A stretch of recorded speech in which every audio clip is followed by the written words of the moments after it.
আজকে বানিয়েছি dhaba style chicken curry. তো তাই তেলটা গরম করে নিলাম, তাতে গোটা গরম মশলা, বড় এলাচ, দারচিনি, জয়িত্রী, জায়ফল এগুলো দিলাম। পেঁয়াজ দিয়ে দিলাম, পেঁয়াজটা একটু ভাজা ভাজা হলে আদা রসুন বাটা দিয়ে দেব। তারপরে আদা রসুন বাটাটা ভালো করে কষিয়ে নেব।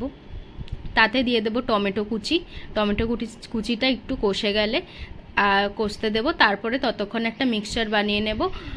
দই, জিরে, ধনে, নুন, হলুদ সব দিয়ে একটা মিক্সচার বানিয়ে ঢেলে দিলাম। ওটা একটু কষে নেব তেলে।